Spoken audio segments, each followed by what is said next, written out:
Daka miniti tan sabakata na airport Bumbato ikafa dami ya Banjul International Airport. Nyintaf city mu estate ti mi yalonko esa sabatinoje ye bayimbayingo keje tulundula kende ba puru na dimbayal anda bekela estate mi yalonko hada madungo sula ko mu fango fende kataratara dula kendo to abebo sona ya lali jele. Taf city estate bungol hakko tatal fo bum wulilulu anda la fano hakko tatal fo Banjul la fano sidula fula hakko kono ikafa mi ya 500 hectares. Taf city ba lori ngale lodu la kendo laka bunyi ma bal anin dadi arim bal de batara la leje diskanto batara la mo tan lulu folo le min ba bunga sanaje diskanto min tata fo 20% nin ku mu sidula muang sidula keme hakko kono mbadi talana office Bumbato min ba Madiba Mall bu Food Gardens estate kono wala yenna telephone bundal kumandi memu +220 7762 wala on +220 3762 hani kabing email info@tafafricaglobal.com ala baraka.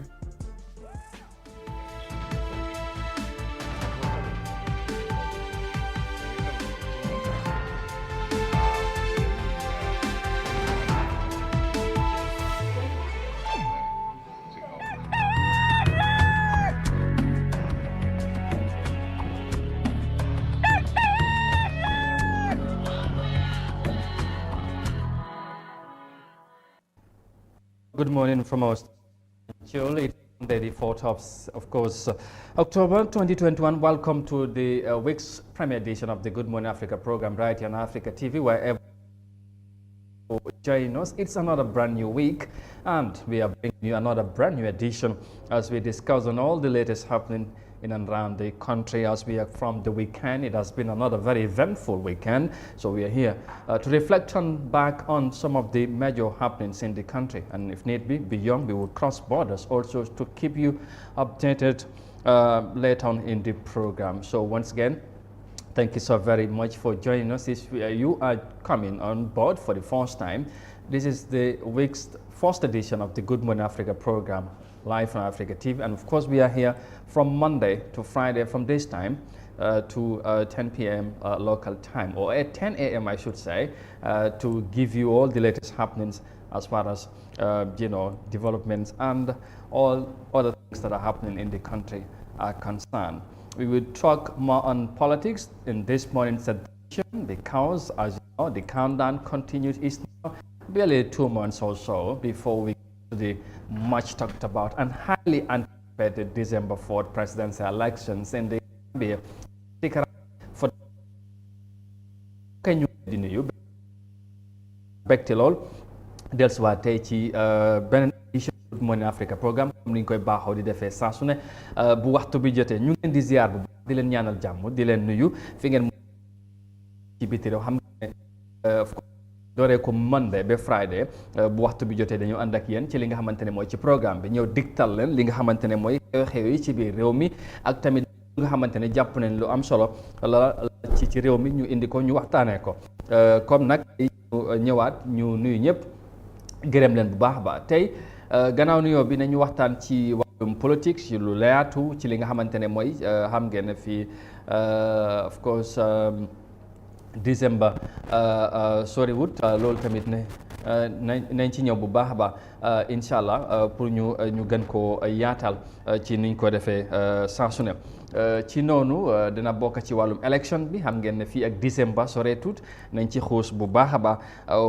ci programme bi nañ tamit wax ci wàllum UDP ndax ñoom tamit ñu ngi waajal too tey incha allah nañ waxtaanee ci loolu ci programme bi ci kanam tuuti nañ ci jokkoo ak ki nga xamante ne mooy Ñaawuru Komma mu wax ñu too bi lan moo ko waral ak lan lañ ci war a mun a séntu ndax parti leader bi war naa commencé tey 21 day too UDP incha allah loolu tamit nañ ci boole ci programme bi lii ak leneen incha allah nañ ko waxtaanee tey ci programme di leen jaajëfalaat bu baax a baax waaye ñu dooree ko rek ak li nga xamante ne mooy wàllum elections tamit ba léegi ndax xam ngeen ne nag election léegi def des tense ak yooyu waaye Gambien si am na luñ ci wax su ko defee ñu déglu loolu laataa ñu gën a xuus ci programme bi. Well, viewers, let's start with election matters, of course, because elections have proven to be really the risk to divide a society and stir of violence, conflict along ethnic, regional, or political lines if people are not educated well to preserve peace in the process. Now, Africa TV tuned the mic to Gambians to advocate for peace and stability in the upcoming elections despite party affiliations. Our reporter Khadija Saika engaged Gambians in the mission to spread peace and see now reports. Advocating for peace amid elections is imperative, as it provides hopes and stability to a better future ahead. Fat Binti Juf yearns for peace to take the lead in the December 4th election, as he believes that violence will ruin the lives and livelihoods of people.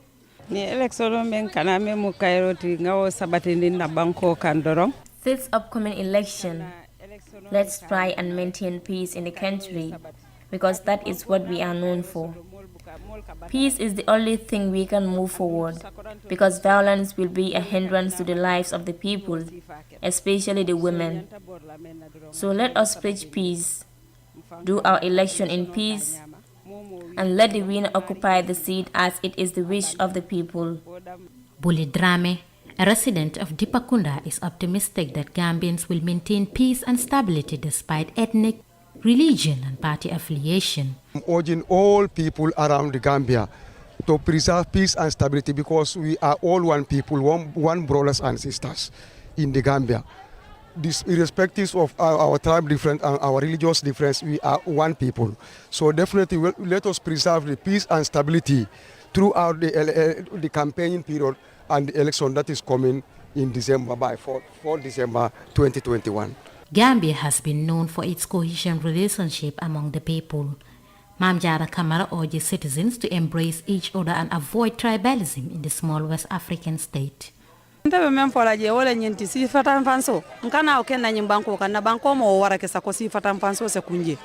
want to say is to avoid tribalism in the Gambia. The country is too small to accommodate tribalism. We only know how to live in peace. Let us embrace each other in peace and cast our votes in peace. That is all we are praying for. Gambia is set to decide its fate again in the December 4th presidential election.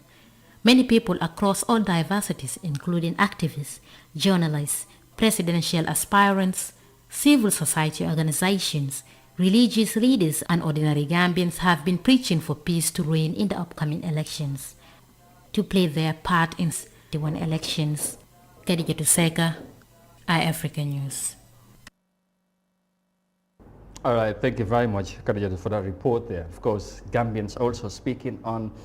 peaceful elections, as you know, we all know that we are getting close to the crucial moment and time as far as elections is concerned. We talk about nominations, we talk about campaign, and then voting, but it all sometimes would get to a level whereby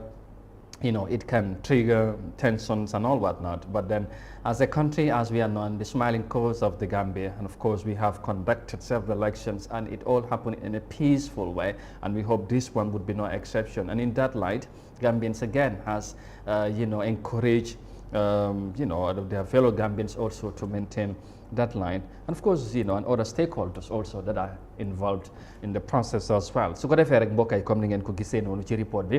Gambien si daal di addu ci li nga xamante ne mooy ci aju ci wàllum élection, surtout ci li nga xamante ne mooy ci wàllum jàmm bi nga xamante ne bëgg nañ ko gis ci élection si. Xam ngeen ne élection bi daanaka lu ci des bëree tuut, coow li nag bëri na, waaye lu ci mënta nekk ñu am yaakaar ne élection bi dina jaar yoon, waaye tamit mu nekk élection bu dal, waaye am naka tamit bu li nga xamante ne jàmm rek moo ci am. ci noonu ñu am mbégte nag bu baax war cee waxtaan ànd ak ci suñ naataango comme ni ñu koy baaxoo di defee saa su ne di Modou Mohamed Niang ñu nuyu ko amaat mbégte bu baax a baax feggowaat ak moom ci beneen édition ñu namoon ko nag lool nuyu ko di la ziar moon Niang ñu bàyyi la nga nuyoo gars yi den di ko su ko defee ñu waxtaanee li ndax li point bu am solo la te xam naa ñu bari nañ ci am tamit yitte pour déggee ci li nga xamante ne mooy la lañ ci mun a war a yaatal. jërëjëf Amadou maa ngi la nuyu di nuyu askan bi tàmm iAfrica TV di fi taataana seen xibaar yu wér te wóor yi fu ñu mënta nekk si réew mi ak si bitim réew yëpp amaan mbégte dellusiwaat si jotaay bu am solo bi boo xam ne askan baa ngi ko doon xaar because ñoo ko moomal seen boppa comme nu nga ko waxee dañ ko miin di ci taataan xibaar yu wér te wóor soo ñu misoon ko nag mis la yow tam di la ziar bu baax a baax am mbégte ànd ak yow si jotaay bu mag bi noonu laa ko tuddee jërëjëf su ko defee ñu dugg ci waxtaan bi kon ni ma ko waxee li programme bi tey sax nu mu demee dafay wane ne politique bi mu ngee ñëw gën a saf-saf ci réew mi ndax gis nga taa yëpp moom moo xew daanaka programme bi lu bari nañ ci wax ci wàllum politique waaye kon ni ma ko waxee ci wàllum jàmm bi ci wàllum dal ci élection bi nga xamante léegi ñëpp xam ne élection lu moo àndal ak lu muy jur ci réew waaye ñun sant nañ ci yàlla ci élection ñun defagom lépp macha allah jàmm rek moo ci am ñu war a demati ci beneen élection daanaka fii ak ñaari weer of course ak lu mel noonu dañ su ko defee Gambien si am nañu ci wax ban jàngat nga am ci tolluwaay bi ak political scene bi nu moo demee ak ñi nga xamante ñu ngee ñaax pour jàmm am ci élection yi nga xamante ñu ngi ci war a dem incha allah décembre. waaw comme ni ko askan bi di jàmbatoo Amadou soo duggee seen biir lu ñoo waxantu mooy élection bi ni ñu ko gisee ren coow li dina bari lu nekk loolu nag yàgg naa am si élection because élection 2016 moo fi gënoon a nekk bu nga xam ne bu doy waar la nit ñi ragaloon si lu bëree bëri because nguur gi fi nekku doon nguuru démocratie soo nit ñi am luñ si ragaloon bi nga xam ne ni waaye yàlla gis nga nu mu ko doxalee askan bi tam génne wane seen Gambien buñ doon soo tànn ku leen ne teg ko fa but lii problème bi mooy ne this time election dafa tombé ñu ngi si nguur bu nga xam ne nguuru démocratie la lu nit ñi ragaloon si bële amul si soo loolu lu si jara soraale la soo ku si nekk dafa am freedom of speech nga wax lii sa soxla wax li sa xel jàpp waaye loolu yëpp dafa war a nekk wax bu nga xam ne dafa war a jur jàmm Amadou because lépp loo xam ne mu ngi am rek réew mu am jàmm moo ko am but foog tam nag ñi ñaaw njort foog tam ñi xalaat foog tam ñu bàyyi suñu xel si réew yi nga xam ne soriwu ñu te denda ak ñun te élection ñu gis lu mu fa def so loolu dañ si war a bàyyi xel ba nga xam ne ni kenn ku si ne war naa ànd ak sa xel ne 20 parti yi taxaw kenn rek la si askan bi di tànn mooy win mu dem nekk si li nga xam ne mooy boppi réew mi jiite réew mi soo su ko defee loolu nag ku nekk daf si war a ànd ak xelam te xam ne foofu du forcé moo faa yóbbu nit foofu élection leen wax dañu askan bi ngay dem waxtaanal la askan bi si yar ak teggin si lu dal te bañ a bàyyi sa opinion tam bañ koo yàq parce que loolu du loolu la ñu xaar parce que lu ñu doon gis si élection militaire si di xeex def lu ne waaye right now leader si seen bopp ñooy xeex di sànniwante xeer loolu nag dafa jaaxal askan bi kan la ñoo war a teg si boppi réew moom pour mu jiite ñu nga xam ne nii dafa waroon a wax askan bi dal leen man ak keneen ñoo yem dalal militants yi waaye léegi militants yooyu ñoo xamatu fu ñuy teg seen tànk parce que ñaari mbër yi seen bopp ñoo nekk di mbëkkante te demaguñ fenn wala ay mbër yu nga xam ne ñoo seq géew bi ñooy mbëkkante te demaguñ fenn loolu nag lu jar a bàyyi xel la ñi dégg si koo xam ne ni ECOWAS dafi teew responsible mbiri élection si ECOWAS ñëw fi ne journalistes yi am nañ si big responsabilité boo xam ne war nañ ko see taxaw waaye itam lii di Gambien si buñ nangu benn politique seen jaxase leen bu ko ñii ñëpp anything renkum rek ñoom am nañ fuñ leen làqu ji ba pare bu ko si gis mu ngi am bodyguard muy président bi muy keneen mu ngi am bodyguard bu nga xam ne ni su dara jaxasoo ñu fexe nuñ lijjantee kooku soo ñen ñoo see des mooy askan mi xale yi ak ndaw ñi ak jigéen ñi kon ñu bàyyi suñu xel si loolu bu baax te loolu feeñoon na 2016 impasse yu bu mu fi amee gis nañ ne ñu ci gën a loru mooy néew ji doole jëkk ñi nga xamante ne xëy na ñoom ñooy dooleel politiciens yooyu spécial jigéen ñi waaw exactement ñoo nekk vulnerable group si comme ni nga ko waxee léegi bu ñoo def analyse ba léegi def jàngat ci tolluwaay bi parce que léegi damay dégg kilifa yi di wax ne jàmm dañ koy dox duñ ko wax kese te loolu dafa am solo waaye ci wàllu kàddu yi ñoo dégg ci réew mi ak tamit ci wàllum politique bi léegi am na ñu ko ñaawlu ñu ko daxalu et puis politiciens yi seen bopp wala political party leaders si am na ñu bari ñu ngay condemn yenn kàddu yi nga xamante ne mu ngi jëp ci political arena bi est-ce que tamit Gambien si war ñoo gën a wane responsibility pour taxawaay xam ne lii élection bi comme ñu bari ni ñu ko waxee élection dafay ñëw dem waaye Gambie moom day des te Gambie ñun Gambie lañ am te dañu war a fexe loolu ñu maintain jàmm bi nga xamante ne dara mënu koo am dara du njëgam daal ci nu ma ko mën a waxee pour ñu fexe loolu mu gën a sax ndax adduna moo ñu ko xamee di smiling coast la ñoo wax loolu lu amul lu am solo nga wax askan bi si boppam lu ma la wax si gannaaw loolu moo leen tiital xeexi politique mosuloo gis ñi adresse parti leader si militant si leen doon demal nga sànni sa carte toog kon ñoom ñooy sànnante xeer di waxante lu ñaaw loo xam ne du askan bi la ñoo du loolu lay xaar si ñoom askan bi si seen bopp ñoo am problème ñoom ñoo jaaxle kan leen war a teg si seen boppi réew parce que yoo xam ne ni yow militant si sax rus nañ koo waxante ay kaddu so ñi nga xam ne ñoom leen yaakaar teg si boppi réew ñoom ñu ko yàkkante si ay kaddu léegi loolu fan leen jëm so loolu war nañ koo bàyyi xel bu baax a baax a baax askan bi nag mu ngi leen di bàyyi xel rafetlu kàddu yi nga xam ne mu ngi jëpp jógee ko si parti leaders rafetlu si ñenn nag si parti leader du ñëpp waaye si ñenn si parti leader dañ war a set exemple te xam ne booy ut réew si jàmm nga koy ut sooy xalaat toog si réew ëllëg réew moom dafa war a am jàmm kon nag te jàmm lu ko gën a taal si làmmiñ lay jógee soo kon ñu raxasaat suñu wax yi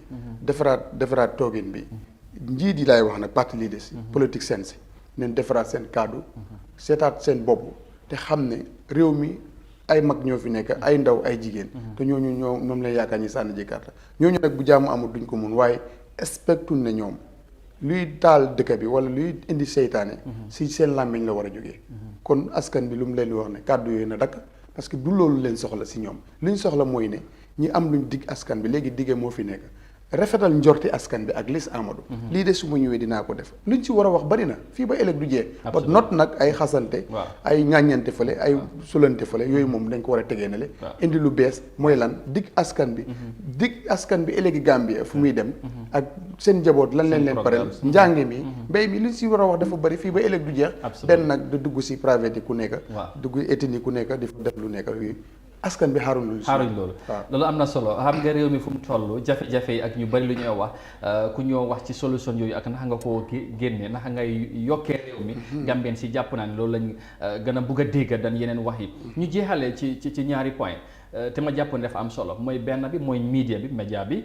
loolu tamit daf seen rôle ci élection wax nga ko dafa am solo beneen bi mooy ndaw yi Gambie ñu ngi wax 65% or so ay ndaw lañ te ndeyu seen taxawaay ci élection ñu am ci solo lool waaye léegi ci su tension am wala jaxasoo bu amee ñoom tamit ñoom ñoo cee jiitu te ñu war a dem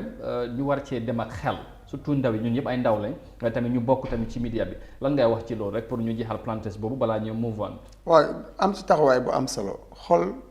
ku nekk yaa moom sa xol am nga bu baax amut xol bu farul fenn loolu faruma fenn loolu wax bu yaaxu la bu ko si yàlla daf la defal xol comme nit ñi waaye sa liggéey defee ko nu mu ko regee gi nga lu nga xam ne sa Amadou soo ko reporté mu taal dëkk absolument waroo ko report waroo ko wane sax so loolu tam taxawaay bi daf si war a am solo bu baax a baax ñi nga xam ne tam ñooy kër yi ñi nga xam ne ñooy taskati xibaar yi dañ si am responsabilité bu rëy te itam bañ rek di xaar journaliste bi ku ko xaaraas wala ku ko dóor wala ku ko ŋàññi waaye itam is time nga wax ko tam dëgg ku nga xam ne ni óor na la ne mu ngi xaw a jàdd tali bi nga wax ko dëgg bu ko suñu àndee itam foog dëgg te bu fekkee ne kër googu noonu ñoom ñoo responsable journaliste yi di leen buñ ko si am naxaar ñi dem taxaw bu dee looyee sax ñi jël ko kon kooku itam am na rayati nag jàkkaarloog ne ko ne nag ni ngay doxalee du nii soo loolu daf si am solo te am na si nga xam ne nag wax dëgg dafa ëpp nag te nit ñi xam nañ ko because Amadou balaa nga xam loolu any problème su amee si kaw journaliste ñëpp dem si police station yi ñaar ñett ñoo taxaw ndax dangaa ñoom seen boppa seen réaction ni dañ lay àtte lu xew ndax xam ñi itam ñoom itam booy seen lii itam dafa ëpp nangam naa loolu nag ñuy wax si biir dafa war a génn ñi ko war a génnee mooy ne GP yu nga xam ne ku si am problème ñoo lay taxaw ba si looyaa ñi taxawul la ko ak élection buñ jëm kuñ gis na ne mu ngi bëgg a jaar si ñàll si ñoom it am na right adresse ko ifin bu nekkul adresse bu nga xam ne dafa dem si ñëpp dañ ko dégg waaw waaye ñu si ruq nag ñu ne ko ne sa liggéey de boo ko defee woon nii moo gën bëggoo boo amee problème dañoo taxaw kon nit nag balaa ngaa am problème war leen naa wax nii ak nii nga war a doxalee so loolu daf si am solo bu ko nit tam Amadou nit rek la foog ñu waxal ko foog ñuy orient ko waaw pour mu mun a jaar fu nga xam ne ni mooy yoon te lii élection bi taxawaay journaliste yi daf si am solo waaye dafa war a fekk nag kooku mu nekk ku nga xam ne ni kuy wax jàmm la ku ko di parce que am na si nga xam ne daal ëpp na te boo ko waxee réew mi jëm fu jaxasoo soo jaru ko soo am nañ si responsabilité bu baax ba nga xam ne sax comme lu ko ma laa wax ku nga xam ne moo représente ECOWAS ñëw stade gisee ak président Barrow mun naa am story boobu dinañ si ñëw wante loolu la ñu waxoon bu ñu fajamee ne journaliste yi am nañ si rôle bu baax ak politicien si ak askan bi waaye askan bi bu leen politicien si jaxase waaye journaliste tam ñuy teg seen tànk bàyyi seen xel bu baax te xam ne gis nga loo dégg si rajo rek da nga naan lii dëgg la soo kon dañ fa war a wax dëgg. absolument voilà loolu kàddu yu am solo la te comme ci fi lañ toll ñaaxante waaye tamit fàttali wante li nga xamante ne mooy taxawaay day am solo bu baax ñu yaatal waxtaan bi waaye xam naa ne du am ci bii nañ ci gën a xuus bu baax ndax ba léegi ñu ngi ci politique bi te xam naa ne luñ ci war a wax dina bari lool incha allah. gannaaw loolu ñu wax ci ba léegi ci wàllum politique bi Essa Faal xam ngeen ne moom tamit bokk na ci candidat yi wala bokk ci ñi nga xamante ñoo samp seen dend pour bokk ci jamante yi élection bi ci weekend bi nag mu dal di dajale moom tamit ay mbooloo am for the first time def li nga xamante ne mooy political rally su ko defee ci loolu la ñoo yegg si déglu ci yenn kàddu yi nga xamante ne jot na ko sa wax ci rally bi waaye tamit ban jàngat lañ ci mën a am ndax élection si moom tamit mu ngi koo waajal bu baax a baax su ko defee ñu yegg si loolu let's move on because the former lead counsel of the Constitution Reparation Commission TRC has urged Gambians to vote for him. Essa Faal made at his first political rally held at Tallinn on Saturday. And yes, let's take a listen to some of the statement or remark Essa Faal made on Saturday during his rally. ñun suñ campagne dañ bugg lu jub dañ bugg lu leer bugg lu ànd ak luwa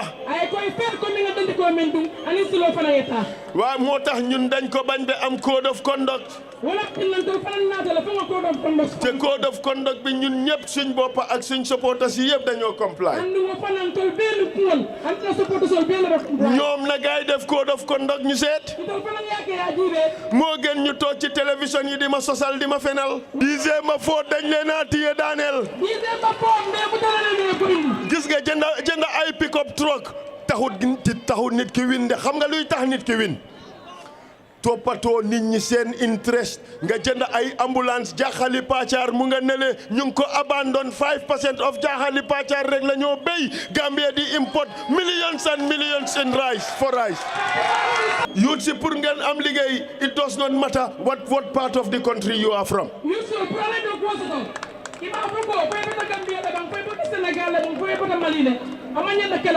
manjako aning mandinka séeréer nin joola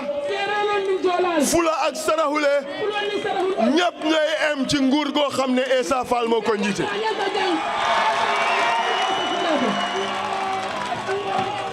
ñun ñu ne the rights of the Gambian victims must be respected. The right of the Gambian victims. The laws of this country must be respected. It does not matter what private arrangements nga def ak nit ki. ñun ñu ne luwa Gambia dafa ne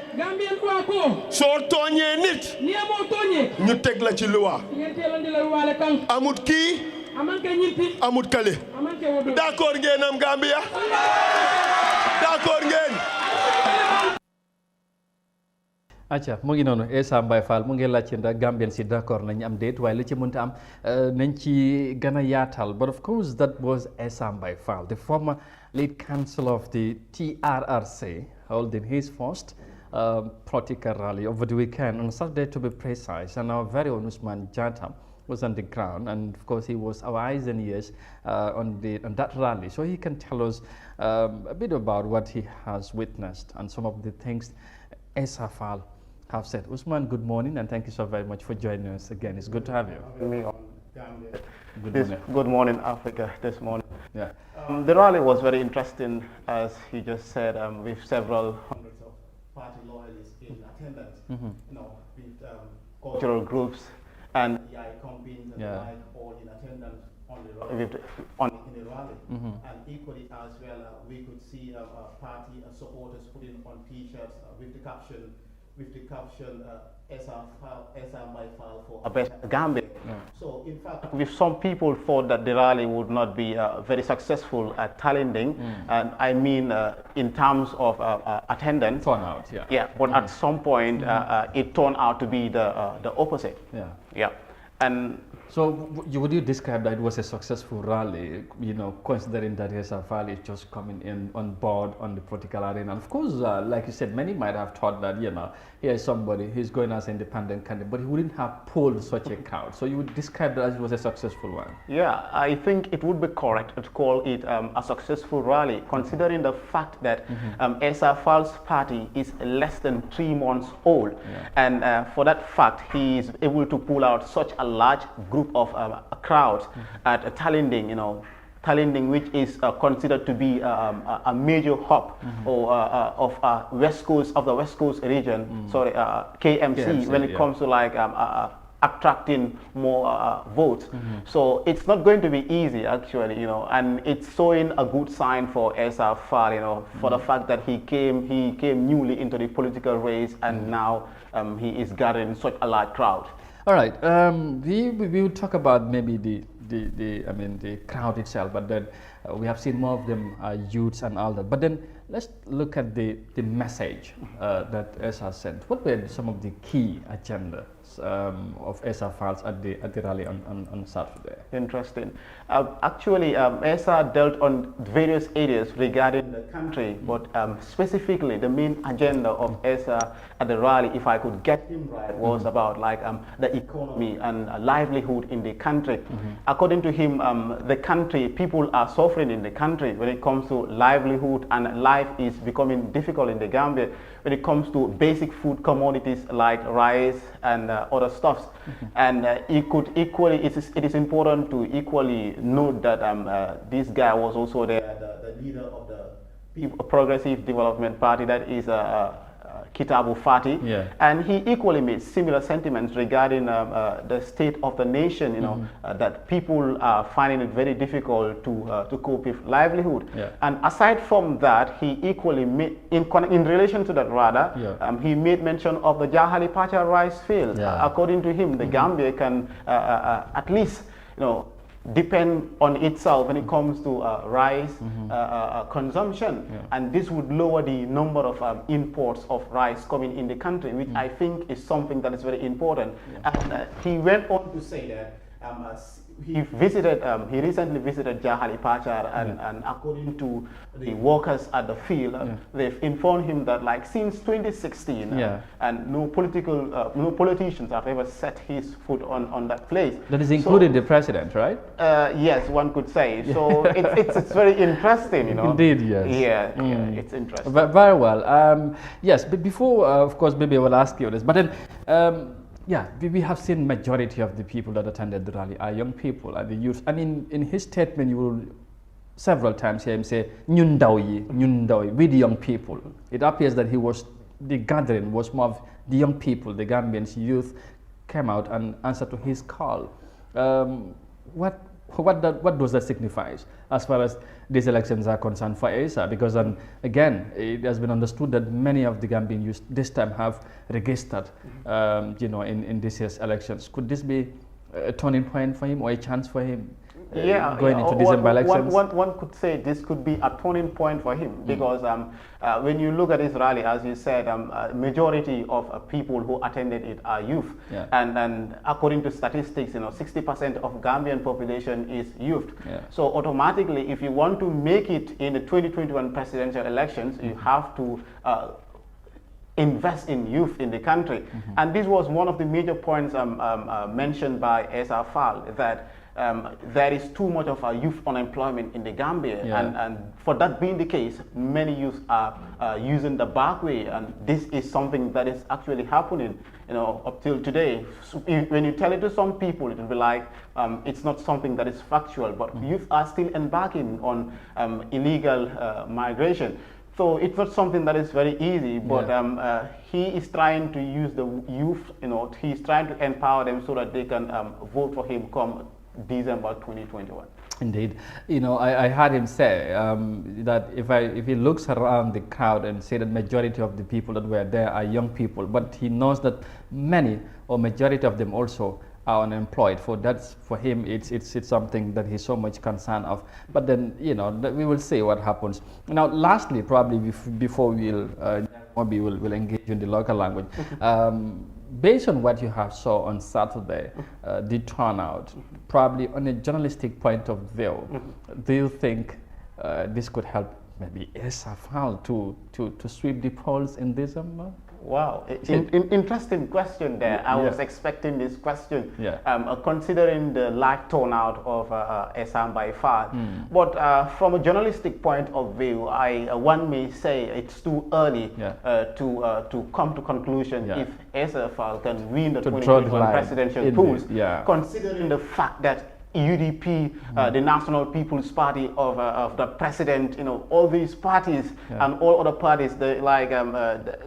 CA of Dr. Ismaila Ceesay, they are all involved in a rigorous campaign. So this year, it's not going to be an easy thing. And you have to understand this fact that most Gambians today are very conscious of the political situation, the conditions of the country. People are going through very hard times when it comes to the transport sector, when it comes to livelihood. So people are very conscious, and with social media, it has made it very easy for them. So for you to come just like that and win, it's going to be challenging. And the other fact is that he is young. He's young in the political race because his party is less than 3 months old. And according to some views on social media, some people, some members of the public are advising him, to wait for maybe the next presidential elections for him to get into the race because he is very young. In fact, some said he should go in for parliamentary elections from there. When he is recognized in his constituency, he can move into the presidency. Apparently, Essa Faal is saying no to that, and that is why he have gotten himself involved in this political race in December. So that's quite very interesting, like he said. And of course, one may also argue, why the Bouvazon? Because the president was there just a few days or week ago, and Essa Faal also maybe wanted to measure himself and say that let me also attack the Bouvazon and see what crowd can I pull, because the president was there, and then I can also go there and measure myself. This could be arguments anyway, and then we will see what happens. And then he said he's also going to tour the country and all that. So these are very interesting moments, and we will see what happens. Monya mu ngi noonu Essa Faal gis nga ci weekend bi lim def Bouvazon moom tamit nag wane na boppam dugg na ci politique comme Ousmane nu mu ko waxee daanaka ay weer rek la amagum ci géew politique bi, waaye bu génnee li dafa mel ni am na nag lim bugg a wane. waaw am na lu mu bëgg a wane. loolu lu am solo la comme ni ko Ousmane waxee. waaw muy parti bu nga xam ne wala mbër mu nga xam ne bi mu sampeeg léegi wax na ko Ousmane sax mu ngi wax 3 months. waaw moom na ne 1 month 1 week. waaw so kon Amadou. lu ko nit ñi di waxee rek ay toogu la ñu luwaas waaye du ay nit. waaw te right now kenn mënul ni ko gars yi di waxee élection bi. It's not yet decided. Yeah, absolutely. Candidate bu nekk win nga. waaw because loolu ku nekk daa win nga 20 yi am yëpp wala ñuy feeñ yëpp ku nekk win na lu si des mooy ñu xaar December 4. waaw waaye ndax lii dana am ñu ci surprise ndax pool na crowd bu mel nii te amagul parti sax independent li nga xamante ne mooy candidate la mu ngee demal boppam. mais bi am na ñi nga xamante ne ay ñu ñëwoon ci rallye bi, waaye comme façon nit ñi mu génnee ndax foog nga ne political party seen bopp mun nañu seetal seen bopp ñu xam ne nag xëy na lu ñu foogoon loolu amul, parce que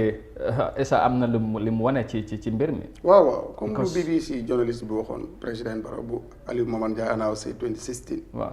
mu ne is a very lucky man 3 months yu comme nga ñëw nekk président. loolu wax dëgg yàlla ku lucky rek moo ko mun a am but Essa tam is a very lucky man. because dafa nekk li nga xam ne yàlla dafa ko dimbale ba balaa moo ñëw bu taxawee duñ ne kan mooy Essa. loolu waxoon naa ko fi ne bokk na si opportunity yu mu am. is a very lucky looloo ko may lii. am na candidate yi nga xam ne tey suñ demee nit yi dañ daan nii kii kan la wala kan la si. soo moom am na sens bokkut si loolu because amoon na fu mu nekkoon. foo xam ne may na ko. waaw fu mu génn si réew mi kenn du ne kii la. mu wane si boppam soo loolu yëpp opportunité la boo xam ne yàlla defal na ko soo moo taxit loolu feeñ na démba bi nga xamee ni wala keroog bi nga xam ne mu si Bouvazon bi. nga meen sol lu am solo waaye Bouvazon because président Barrow jógee na fa. waaye foofu gars yi dañ fa dee xaymaa seen doole nattukaay dooleel political party bu nekk rek foofu ngay balancer sa bopp nga door a dugg si biir arène bi. moom nag dugg na fa wane na fa loo xam ne ni comme ni ko Ousmane waxee si biir boo xam lu nit ñi foogoon opposite bi leen gis absolument ku fa dem xam ne nag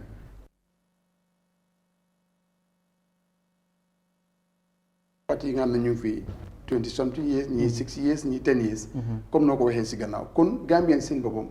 askan bi ñoo nekk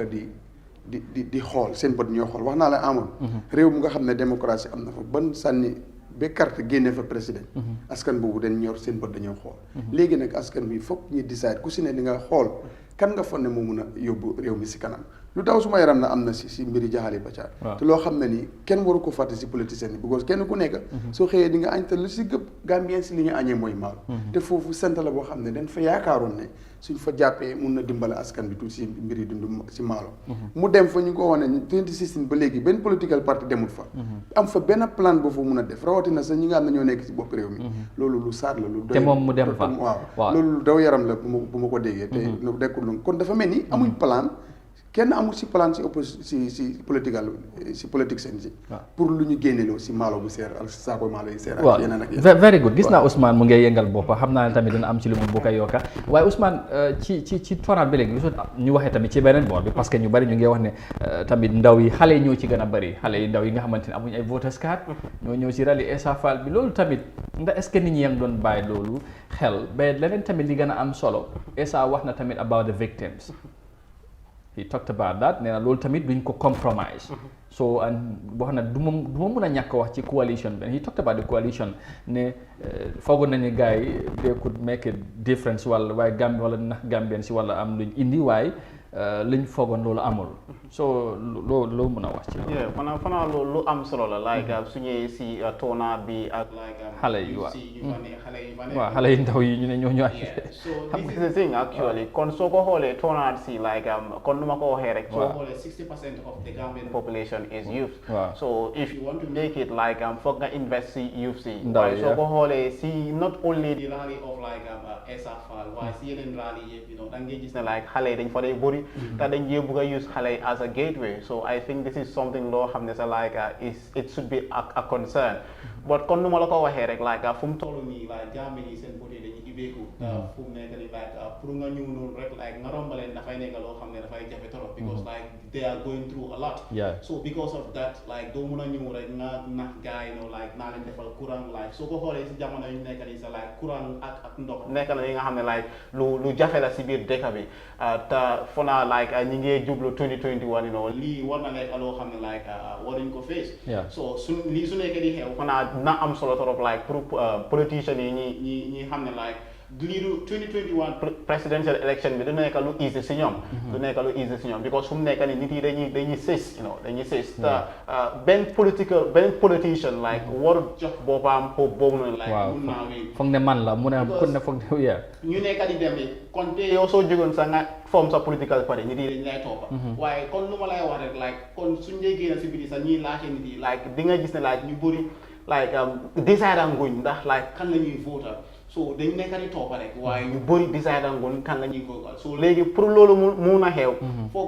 foog politiciens yi ñi liggéey ñi mun a convince nit yi te loolu nag liggéey la laaj xewa te loolu liggéey la laaj te wax na lu point bu am solo maa ngi doon wax ci affaire victime si loolu tamit xam naa dinañ ci wax tuuti parce que moom Essa ñu bari ñu ngi ko doon wax tamit bu jëlee réew mi tamit ne moom bugg na implement yenn ci recommandation yi nga xamante ne liggéey na ko ci waaye loolu nañ ci ñëw beneen bi moon ñàkk Ousmane wax na lu am solo ci li nga xamante ne mooy ñu desirable te ñu bari dama dee wax ak ñeneen ñu ne Gambia ci bopp wala Gambien si 2021 la ñu war a xam ne ndax mun nañoo tànn njiit bi nga xamante ne moo ñu doy pour am yaakaar ci moom mu transforme réew mi mooy indi yokkute bi nga xamante ne Gambien si ñu ngi koo sàkku boo seetee ñetti président si ba président Barrow nu mu ñëwee ñu bari ñu ne wax ne xëy na ñëwin bi dafa am li ko indi first président bi independent la woon mu jaar fa ñëw second président bi coup d'état la woon mu ñëw kii coalition moo ko indi ñu xeex ku fi nekkoon na fi jóge ku ñëw rek baax na léegi nag bii Gambien si ñoo am responsibility amal seen bopp tànn ki leen doy ci démocratie loolu nag foofu ñu jàpp ne fii la ñu war a xam ne ndax Gambien si mun nañoo xaymal seen bopp xam kan lañ yaakaar ne moom moo leen doy pour mu indi leen développement bi ak yokkute bu ñoo sàkku ndax gis nga loolu. non gisuma ko jumte mën na see am. gëlëm mën na see am because fu réew mi toll askan bi seen soxla yi bari fajuwut. politiciens yi jaxase nañ seen yuur yi. because kenn ku si nekk right now li ngay tal génn dem uti looy dundale sa njaboot is a problème so loolu nga dajeeg politicien bu la jox saako maalo ke la ñëw ëllëg jox la nangam kii jox la ëllëg $1000 kii jox la ëllëg kon already boppi askan bi jaxasoo neen jaxaso boobu nag nit mun naa tànn wrong pass yi te loolu buñ ko si ñàkk a séntu because right now den dugg si boppi askan bi jaxase ko because ak condition bi askan bi dund dafa métti right now ñuy 95% mun nga ko wane seen loxo jotu seen gannaaw. so kooku nag tey bu keneen jógee guddi ñëw dugal saako maala bi yu diwle already kooku confess na keneen ñëwaat ëllëg dig ko leneen keneen ñëwaat ëllëg promise ko leneen keneen ñëwaat ëllëg jox ko leneen askan boobu jaxasoo leen ndax kooku dina am dal pour tànn ku ko war a fajal soxlaam ëllëg si foofu leen toll right now. waaw est-ce que loolu warut a jeex Ousmane. waaw si kon Mr Nyang nu mu ko nekkee waaye si jamono yi fanaa daf dina am solo trop. like pour nit yi ñu xool seen interest. waaw like soo ko xoolee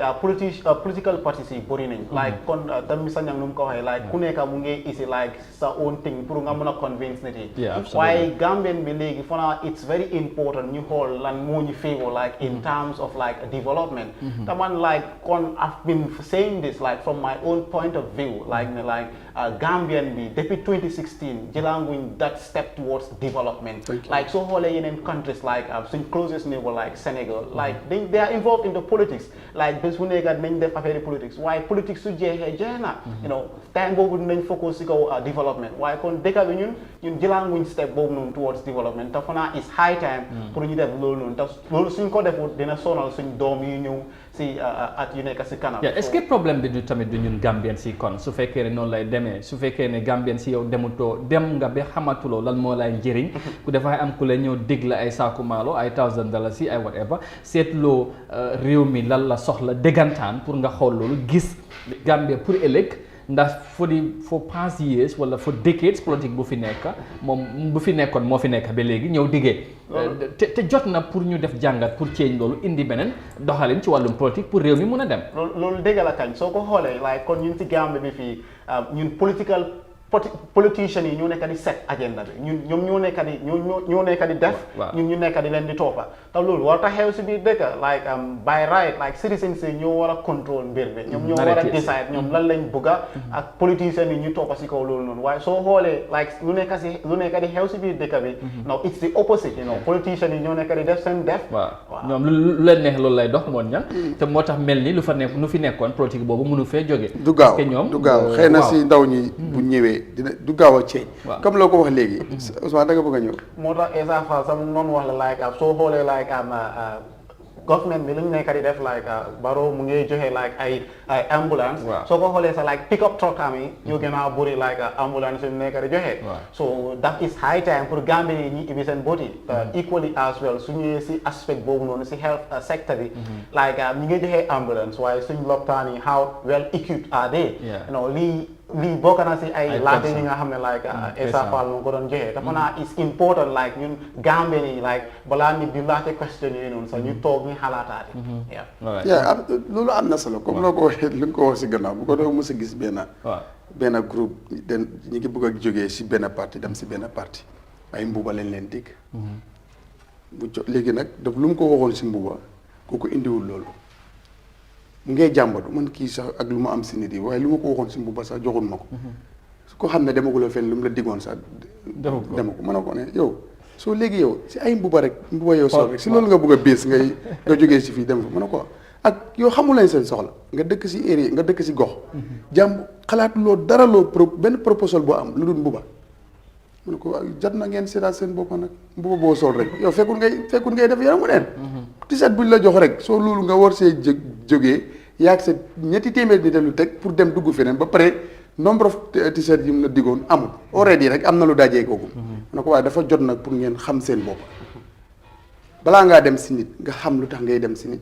bu nga paree nga wax ko sa jubluwaay nga gis ne am na yéene pour fas sa jubluwaay waaye sol mbuba rek ma ne ko loolu dëgërul boo simee mbubb mi dafa mel ni sa baat bi simeeku na soo moo tax askan bi tam jot na pour ñu jàngal leen ñu xam seen bopp ñëw itam xam ñooy ñan parce que luñ doon xamuñ ko doole bi bu ñu am tamit loolu exactly waaw dañ ko soo loolu da nga waroon a toog ku la soxla moo war a ñëw si yow warloo sax topp mbedda di daw kooku moo war a ñëw nga wax ko lu leer mu wax la lu leer ngeen fasante ko lu nga dem sànni ko bu ko deful su beneen time ñëwee nga génnee ko fa ñeneen ñëw doole la askan bi am but bu ñu wanteer seen doole bi bu ñu vanteer seen value bu ñu am bu ñu ko vanteer politicien si jaxase nañ nag seen bopp yi Amadou askanu Gambien balaa ñoo dellusiwaat si highway bi si correct way bi dem dafa jafe loolu ay élection des na ay élection te yal nañ ko fekkee amiin yaa des na rabbi. ay élection nag du 2021 bii rek because already seen bopp yi jaam na te wax xalaat bu ne dugg na si lu ne dugg na si jël neen bor bu nekk pour nga sànnil ma so dafa askan bi si boppam gëlëm neen te gëlëm googu mun na leen indil nag ñu dugg si pax wala dugg si pax bi mooy mu neen indi ku nga xam ne ni du faj soxla askan bi te loolu lañ soxla lañ soxla ku nga xamante ne bu ñëwee dina wàññi jafe-jafe yi waaye tamit indi saafara ci yenn yi nga xamante ne Gambien ñu ngi ko dund wala askan bi mu ngi ko joytu te loolu dooguma la de waaw amul benn fooy dem rally nga gis askan bi dem fa di la wax ne suñu yoon yi nàngam loo ñu amal si suñu mbay loo ñu amal si suñu lopitaan bi loo ñu amal si suñu njàngu xale yi ëllëg loo ñu amal si employees of youth as duñu wax loolu yooxu fële bugguñ kii kële leen bugg a ñaawale fële soo ñun tam dañ dese lu bari soo ko xoolee sax dafa dañ dese lu bari askan bi dafa dese mel ni classroom like so just pay attention to it like sooy seetaan campagne yi si other TV si da nga gis ne like politicians yi dañuy nekk di wax like nit yaa ngi toog daf dee mel ni classroom rek kon nu mu ko waxee du dee interactive kenn nit rek moo dee nekk di wax te loolu noonu is high time kon nu mu ko waxee tamit like Gambia suñ politique fii man development I am seeing it in 10 years or 15 years to come waaye du at yu nekk nii loolu affaire la de Ousmane loolu moom beneen mbir la léegi ci wàllu foofu kon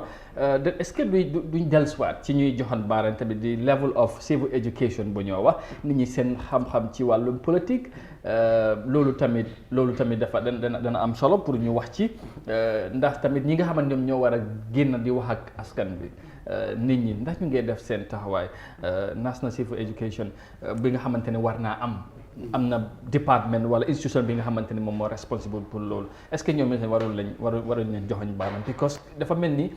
Gambien si fu ñu leen war a séntu ba léegi am na lu des ci pour ñu bàyyi xel ci wàllum politique parce que fii li gën a bar mooy fi nga far rek moo baax ki nga faral moo gën ki nga àndal daal moom mooy di best ñu bari noonu la ñoo politiquer donte ne tam yurlu fekkee noo mën a yaaxee keneen pour parfum léegi wax nga lu am solo loo xam ne man su ma ko doon jàngat dama naan defuñ dara because impact bi feeñul ci askan bi te nag foog ñu change doxalin Amadou because soo mu nekkoon doo mën a jël réew mu nga xam ne nii 90% bi wala 95% bi làkk bu réew mi di official language yi réew mi dégguñ ko nga bugg leen a jàngal si loolu du sotti foog ñu delluwaat si lu ñu moom mooy ñu jàngal askan bi si làkki réew mi ci làkki réew mi mu réew kooku mun koo dégga te right now li nga xam ne làkki officiel bi du dëgg ban raal li nga fi dem ki nit di làkk anglais loolu laa la bëgg a wax de amul de te doo ko dégg fii ba too bi num gars yi ñu ne nee nañ ma too bi ñu mu dem yëpp mi di président bi te mu fe mu làkk anglais du musa am yëpp local language la ko def du moom rek nag any political ñeneen ñi tamit waaw ñeneen ñi da wax exemple parce que moom mooy exemple waaw so loolu nag Amadou dafa mel ni ba léegi ñu ngi mislead askan bi foog ñu fekk leen si luñ dégg foog ñu jël suñu language bi promote ko civic education bu nga wax noonu ñu jëm dugg si làkki réew mi jàngal ni kii kay su fekkoon ne tey dem nga si Jënjaabu Kunda nga dem si nga xam ne ni kooku man nañ ko léegi nga jàngal ko si politique mu xam ko lan mooy intérêt si politique politicien bi bu ñëwee loo ko war a wax kooku na la lii laa bëgg ndox mu sell su ma feebaree am fu may fajoo mu jegeñ ma yoon wu baax nga jàppale ma si tool yi maa bay ñu baax kooku dafaa dem ba xam wareefam ak xam ak yelleefam bu politicien ñëwee mu wax ko waaye ci anglais bi rek bàyyi leen foofu. ba léegi ñu ngi si biir àll bi. xam nga ne am na. ba léegi ñu ngi si biir àll mu ne bu ma demee fii am na ñi nga xam ne Essa Faal bu làkkee anglais rek. da ngay bugg a daanu leer. waaye teg na loolu fale. mu xam ne fii anglais bi du fi dox. mu jël local langue bi wax ak Gambien. ñeneen politiques tamit parti yëpp loolu lañ def. kon nag loolu dafa am solo pour ñu gën a dool suñu bos. jërëjëf Ousmane thank you so very much ci leeral bi. update bi am na solo dañ move on but of course you can stay with us because we still talking politics and we want to talk about matters of UDP now. It is the United Democratic Party because the UDP leader, lawyer Ousainou Darboe, will later today began a 21-day nationwide tour. Now, the tour is expected to be dominated by the just launch 5 points agenda, the manifesto and policies of the party as the presidential election approaches. Now, during the tour, the party leader will hold rallies at different communities and towns, all geared towards gathering first-hand information on challenges facing the populace, especially those in the provinces or rural Gambia. Now, the tour of the UDP come barely a week after the President of the Republic concluded a 17-day constitutional requirement meet the people's tour. As December elections approaches, the United Democratic Party, just like any other party, have started campaigning all, of course, to win the hearts of over 900,000 voters, and we should be talking to Inyawu Koma of the UDP in a moment. He should be joining us on the line to tell us more about the tour, what we should expect, and what message is the party leader going to the Gambian people, especially those that are in the rural Gambia. Mon ñang yëf yaa ngi ni kon wax nañ ko politique bi mu ngi gën a yëngu mu ngi gën a yaatu gis nañ président Barrow jóge na ci tour bu yàggul Essa Faal def na rally ci weekend bi GDC ñu ngi dem fu nekk ci weekend bi sax ñu ngi woon ci North Bank bu yàggul Takaw Salum exactly waaw so exactly so ñeneen politique ku nekk fu mu nekk ni xaaruloo sax ay si dégla campagne bi ak yooyu ñu ngi jéem a ut seen doole rek di yëngal ak yooyu UDP tamit ñu ngi nii fas yéene dem 21 days ñu war a wër réew mi parti leader bi dem wax ak Gambien si waaye nag ñoom ñu ngi yóbbaale seen 5-point agenda bi pour dem jaay ko Gambien si xamale Gambien si lan lañ leen amal xam naa ne ñaawru bu duggee ci line bi dinañu gën a leeralal lan lañ ci war a mun a expect ban jàngat nga wala gis-gis nga am ci tolluwaay bi UDP tamit ñu ngi war a dem. waaw anyway jàngat mooy xam naa 21 days ñaawru dinañu wax xaalis bu bari boobu naka la ak fan la jógee ak naka leen ko espérer before campagne bi mu ngee ñëw nga war a defaat maybe 20 days ak xaalis bu bëri boobu xam naa ñaaw dinañu wax daal xaalis bu bëri boobu tam fan la UDP jëlee xaalis bu bëri dina ko ñëwal waaw nekk ñu ngay jaay seen manifeste mu juróomi ponk yoo xam ne seen meeting bi su ko ñu ngi ko doon fësal wax ko askan bi loolu leen bëgg a dem jaay mu nekk na rek comme ni nga ko waxee rek yëngu na dafa mel ni sax campagne daanaka fu ne ni commencé na nit mun na ko wax léegi nag lan mooy sababu too bi président jógee na lu nga xam ne ni yoon moo ko daganal pour mu def ko ñoom ñu topp si comme nu ma la ko waxee si gannaaw ñaaw si ñëwee nañ ko tuddee loolu moom topp tànki njiiti réew mi la wala tibbu tànk la wala téye tànki njiiti réew mi la loolu yëpp dinañ ko si waxtaanee am naa su du gisee parce que comme noo ko waxee si gannaaw Essa président bi def na meeting ba fa suun yàggut bis bi sax dellusiwut mu dem doggali ko président bi ñib si na taw bu yàggut den ñaaw ñoom itam ñuy bëgg a topp tànki njiiti réew bi lan leen bëgg a den dem pour sul tànka wala pour tibbu tànka wala pour teexu tànka xam naa bu ñëwee dina leeral loolu parce que dafa mel ni fépp fu mu jaaroon bëgg neen faa jaar lan moo waral loolu tam ok ñu ngi ma yëgal ne mun na am keneen la ñoo am sax ci exécutif ci parti bi du nekk ñaawur waaye ku fi mun a am ci am rek ci gars yi dina baax nañ bëgg a xam rek yëf yi naka lay demee amul benn problème loolu tamit dañ bëgg a rek Gambien si xam lan moo waral li nga xamante ne mooy dem bi ak lan lañ ci war a mun a séntu Okay, I think we should be speaking to Alaji S. Dabo, the Administrative Secretary of the United Democratic Party, who is also a National Assembly member. Of course, Mr. Dabo, good morning, and thank you so very much for joining us this morning.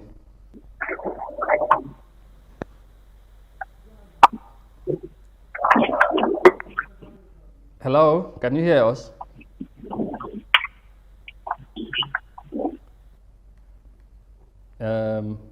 Okay, we're having some issues on the line, but we'll try to get him back as quickly as possible, so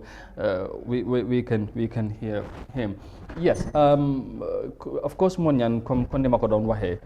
ci wàllum li nga xamante ne mooy UDP ñu ngi war a dem to xam naa ne léegi suñ ko nañ gën a xamal exactly lan lañ ci war a mën a expect. Well, of course, as we were just discussing,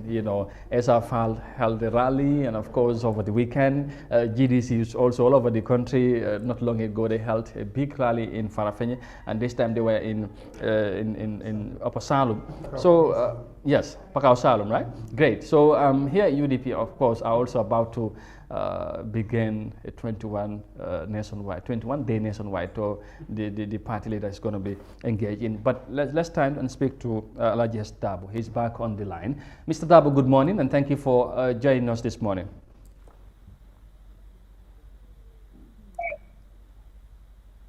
Hello?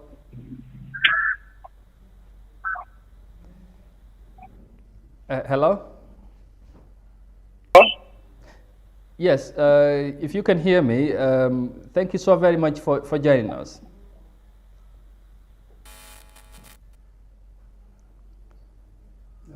Okay, I think we are still having some issues with the line. We want to bring him, of course, to hear, of course, what to expect. Like I said, as the party leader is about to embark on a 21-day nationwide tour. It should be interesting. 21 days. The president did 17, but they are going for 3 weeks, 21 days. That should be interesting. I think they should be going. Of course, among the things that we think they should be discussing about their 5-point agenda, but also maybe some other issues as well. Well, yes. Yes. I think we have him back on the line. Mr. Dabo? Yes. Yes, thank you very much for joining us. And we are talking about your party leaders' planned tour starting today, a 21-day nationwide tour. Tell us about the tour. Of course, the party leader is going to engage on this tour. How important is this for the party? And of course, the timing also, with just barely 2 months before the elections. Yes, as you rightly indicated, yes. So it's beginning today on 4th of October and will end on the 26th of October, 21 days. So the party leader and the presidential candidate of the United Democratic Party is expected to have series of meetings across the country and practice for the communities around the country. Great. Yes, 21 days, seemingly a long period. So what would be Gambians, or what should Gambians expect during this time from the party leader? During the course of the tour, the party leader and the delegation would be informing the government regarding the UDP manifesto for the 2021 elections. In the manifesto would be the 5-point agenda. The talking point would be basically on the 5-point agenda and then the manifesto of the party. Okay, the 5-point agenda and of course the manifesto of the party. That's what the president, of course the presidential candidate of the UDP, that's the party leader, is going to go with to the Gambian people during this tour. Now, let me also ask you this, because we just barely 2 months before the elections. One may wonder, who's gonna, how is it that UDP is gonna bankroll this tour? I mean, where is the money coming from? And because knowing that the campaign nomination is gonna take place very soon, campaign is almost also approaching, and now UDP are engaging in a 21-day tour. Yes, UDP is a structured political party where the party leader and the entourage to go around for the 21 days tour. But basically, we have the structures on the ground. We have our regional committees, our constituency, ward committees, and then even the village committees. All will be stationed in their respective areas, doing their respective work. It is not going to affect the work of the party in any way. But do we know how much is allocated for this tour in terms of financing or the budget as far as it is concerned? Well, that will be very difficult to determine because as of now we have not even completed the logistic arrangement regarding sanctions and other things. All right. Now, what of course UDP stands to drive out from this tour? What are your expectations? What are you looking for to as a party, as your party leader and delegation engaged on this 21-day tour? Well, before this, the National Campaign Organization Committee conducted a committee tour to clear way for the party leader, and during the course of this tour, we received warm welcome from all over the country. We are expecting that the response will be very high. All right. The president recently concluded his Meet the People's tour, and now here UDP. also going on another tour. And one may argue this is going to be, more of also UDP trying to show their strength during this tour. Now, are you or is the party considering pulling larger crowds like the president did during the tour, knowing that many are, many people know, of course, the talk of the town is between UDP and NPP, and of course, President Paro in particular. So, are you expecting to pull also big crowds during the tour? There is no doubt that UDP is nominal to crowd. Crowd pulling is not a problem to UDP. I told you the election commitment for the 26th day nationwide tour, and the reception was very high. Let alone, that's supposed to be the party leader. The turnout were expected to be extremely high. All right. Of course, as I asked earlier on, the timing of this tour, couldn't the party, why didn't the party wait until when the campaign started? When IEC declared, of course, that the campaign period have started, then you can go on with this tour. Why do you think it's appropriate time to go on and tour the country and discuss with the people at this time? It is a transition for UDP. When we select our candidates before the election, we go around and introduce the all across the country before the election, the nomination, and then the election can be proper. Lastly, Mr. Dabo, before we get to leave of you, what message would you send out to the UDP supporters and loyalists as the presidential candidate of the party is about to go around the country and talk to the Gambian people on your manifesto and the 5-point agenda as we get close to December? I don't get this question very well. Yes, what I was saying, what message would you send out to the UDP supporters and loyalists as, of course, the party leader is about to engage on a 21-day tour to meet the Gambian people, to sell out the 5-point agenda, but also the manifesto of the party? What message would you send out to them as they await their presidential candidate as December approaches? Yeah, as we told them during the course of the tour for the campaign organizing committee, that we only introduce our selected candidate, that is the party leader, the mode of selection of the presidential candidate. Now, the message proper will be coming from the presidential candidate during the course of the tour. So we are expecting all the supporters of the party and non-supporters to be very receptive to listen to the messages that the party leader is going to send. And then if they have trust and confidence in him, we look forward for them to vote for him in the December 4th election. Halaji Dabo, thank you very much. He is the Administrative Secretary of the United Democratic Party, and he was speaking to us there on the planned tour of the party leader, Usainu Dabo, who, of course, is set to start or commence a 21-day nationwide tour to sell out the party's agenda, 5-point agenda, of course, I have to say, and the manifesto and other issues as well as far as the elections is concerned. And thank you very much for your time. Monya, pour ñu jeexal rek finally dégg nañ ko nag li mu wax ci tour bi xam nga yaa ngi ko doon laaj ci yentu ba sax affaire dépense bi waaye nee na moom du ci mën a addu right now ci jamono ji te dafa mel ni ñoom tam ñu ngi dem pour jaay li nga xamante ne mooy agenda parti bi ak tam ak seen manifesto bi mooy gën a waajal seen bopp ci li nga xamante ne mooy ci élection yi ñu jëm. waaw jamono campagne la jamono politique la jamono politique leen nekk foog ku nekk rek bëgg ngaa def dara spécial yi ñu gisee njiiti réew mi dem too bi nekk lu nga xam ne ni time bu mu tombee dafa amoon njëriñ trop si président Barrow mu war a génn wër réew mi si lu dul mat weer mu war a koo defaat so loolu si big opportunity to him so loolu tam foog politique calculation la foog UDP dem jéem a calcul loolu go président Barrow bu mu doon ñib si welcome boom dafa ñëw ak doole parce que loolu tam nag soo ko defee beneen parti boo xam ne ni mooy sa wujja bu gën a mag foog mu am xalaat boobu moom itam pour jéem a génnaat waaw xam naa ne di bëgg nañ dem mit seen militants si mit yëpp waaye lu gën a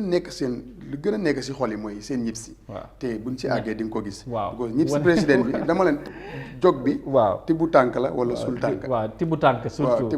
wala sul tànk président wala tibbu tànkam moo tax gars yi ñëw jogaat ni dem na ñëw na yëpp politique rek la gis neen too bi people mi too bi daanaka dafa soppeeku campagne because askan bi jàmbatuñu fa seen soxla te loolu la politique bi daf ko cuub ba gisatu loolu lu weex li yëpp cuub la this time around politique people mi too bi tur ba moo fa nekk waaye oyewut loolu lu fa nekk mooy politique ifin askan bi seen boppa sax jàmbatuñ président seen soxla bariwut sax fu mu am te loolu la waroon a nekk lu passé bu daaw bu mu mujjee def soxla yi askan bi jàmbatu lan lañ si faj dégguloo fen fi ñu ko toog waxantoo because lu mu jege December 4 ku si nekk yaa ngi si capitalize pour def si campagne UDP itam gis nañ loolu ñëpp si président Barrow bi depuis Brikama ba Abuko ba Westfield mu yëngal nag so UDP itam foog nag ñi dem too ñoom itam te li ma laa wax ne loolu bokk na si li gën a tax xaaral ba ñib si ba nga xool ñoom itam di leen jéem a yëngal dëkk pour woon président war a tibbu neen tànkam sul foofu fu mu dëggoon tànkam UDP dem na fa sul tànk bu pare tibbu tànk loolu laa gën a gis si li nga xam ne mooy dem UDP bi ok of course ñu ne am nañ yóbbal tamit mooy kon ni ma ko waxee 5 point agenda bi Ousmane just on a final note of course like Monyang have said of course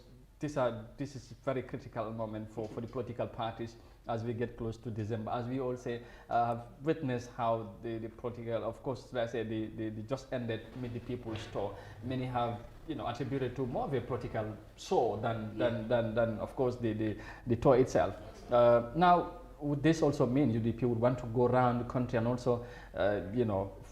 stretching their support and inform their supporters and loyalists that we are still here and we mean business and December is going to be ours, and especially on the home return of the party leader, like Munyan said, they would also want to show another strength. They would want to make Gambians to know they are still one of the biggest political party, if not the biggest in the country. It's going to be very interesting, and it's going to be very interesting with the NPP and APRC coalition. So this is the main challenge here. So automatically you realize that UDP is not going to take it very easily. That is why I believe this is one of the main reasons why they're embarking on this tour prior to the main campaign trail. And aside from that, I would want to highlight on this point, that is like the issue of the political campaign. I think that it's high time the IEC comes in full gear and take control of the Gambia's electoral system. Because when you look at it, it's like like I said earlier on, the political parties or the politicians are the ones setting the agendas, and this should not be done. The IEC is an independent body that is set up to control the elections. So if they are not able to control this, at some point one may even predict a future a conflict after post-election with regards to their management of the elections, because prior to the campaigns we've seen the attestation problem that going to Manduar, the two Manduars having clash due to attestation. So I think it's important for the IEC to control their house and and to gear up that way around. We could avoid such things, because with political parties going out for campaign before the campaign period itself. Because campaigns are supposed to start around November. In November itself, and we are at the end of October, November, campaign should start. But of course, we have seen now political parties, apparently they are not waiting for that. They have started holding their rallies and going around the country. So this is probably the reason why you were saying the IEC should stamp in their authority and make sure that they do what's expected. But that's the situation as you speak anyway. But it's something I think that they should take note of and see if they can do. But it will be very difficult for them to do that right now, because almost all the political parties are engaged in their own thing, and that's what we are witnessing right now. But they should use it as they should use this year's election as a learning point, really, for future elections. They should not allow the politicians to be hitting the ball while they're just staring as spectators. By the way, they are the referee anyway, but I think we'll see what happens. But thank you so very much, Usman. It was good to have you on the platform. Ñu jox gaay rendez-vous inshallah ba suba. Waaw jox gaay rendez-vous rek ba suba ñu fi del ci waat ak yeneen xibaar yu wér te wóor fii lay amee waa inshallah ñu gërëm ko sant bu baax a baax moom Modou Mohamed Niang ci taxawaay bi amati na solo comme ni ñu koy waxee saa su ne ñu ngi ko gërëm bu baax naka noonu Ousmane Diatta moom mi nga xamante ne ñëw na indi leeral ak contribution yu am solo ci programme bi ci noonu ñu daldi tamit gërëm yéen ñëpp ñi nga xamante ne ñu ngi doon ànd ak ñun ñaanal leen jàmm bu baax surtout nag ñi nga xamante ne ñu ngi feebar te da ci kër yi ñu ngi leen di ñaanal jàmm xam naa ne sax loolu lañ waroon a doore waaye ñu ngi leen di ñaanal jàmm ñu nuyu tamit baax ñi nga xamante ne ñu ngi ci Mayeltu Central Prisons ak kaso yëpp ci réew mi ñaanal leen jàmm bu baax ñaan yàlla tegg nattu yi ñu mun a dellusiwaat si seen ay famille ak seen activités comme ni ñu ko daan defee jërë ngeen jëf mbokk yi ci ni ngeen di ànd ak Africa TV suñu ay programme waaye surtout ci Good Morning Africa programme bi tey fii la ñuy yemandi ak yéen ñu jox leen rendez-vous mooy dig daje suba ñu dellusiwaat ci beneen édition incha allah ci yeneen waxtaan comme moo ñan ni ñu ko waxee ak xibaar yu wérte woor ñu dégtal leen ko comme ni mu waree di leen wax jërë ngeen jëfati ci safo bi ak kóolute bi bés bu ak jàmm incha allah jërë ngeen jëfati.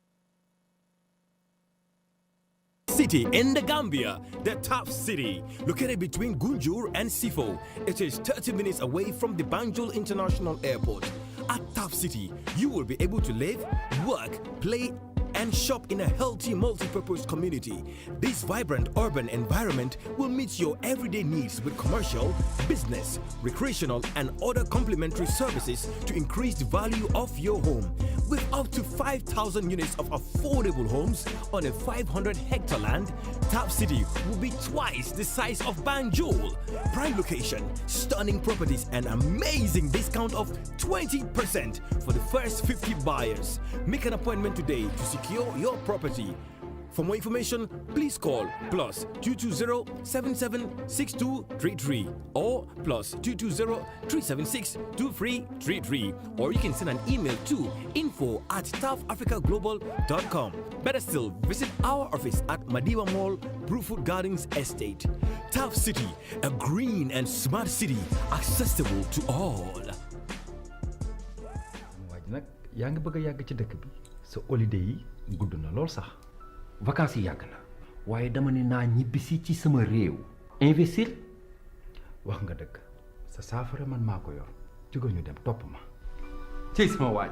da ngaa bëri pexe de topp ma xam ngeen Gambia léegi dafa open loolu moo waral global properties jóg jaay la kër doo manqué courant doo manqué ndox da ngay am pool maanaam piscine sa disposition di nga am beach bi sécurité 24 hours te soo bëggee investir aussi nga mën a investir sa réew jënd kër di ko louer hôtel yi na xam baax na waaye nag am na gan yoo xam ni dañoo bëgg bu ñu ñëwee ci réew nekk à l'aise nekk ci bërëb boo xam ne dañu am seen waañ bu ñu bëggee togg seen lekk dëkk dañu am seen salle bu mag am seen néegu bopp am seen lépp loolu yëpp ak global properties mën na nekk. jërëjëf def leen ni man ñëw leen global properties ngeen jënd seeni kër aar seen ëllëg ak bu seen njaboot.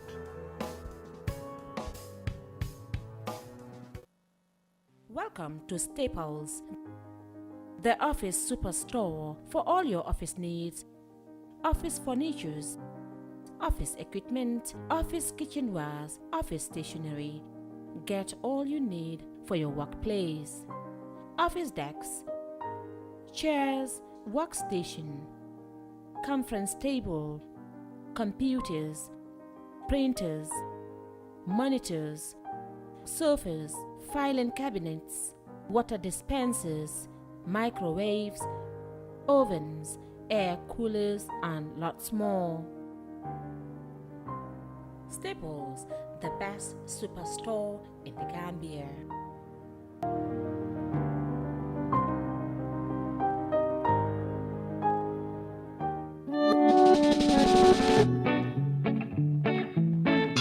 Star GSM has new arrivals of home appliances with 2 years warranty and a promotion on 2-way gas cooker, gas or electric at a cost of $10,000, which used to be $17,000, and a deeper freezer $10,000, which used to be $15,000. Stand fans rechargeable and at least for 8 hours, different stand freezers, deep freezers from 140 to 400 liters, blenders, original flat screens from 32 inches to 65 inches.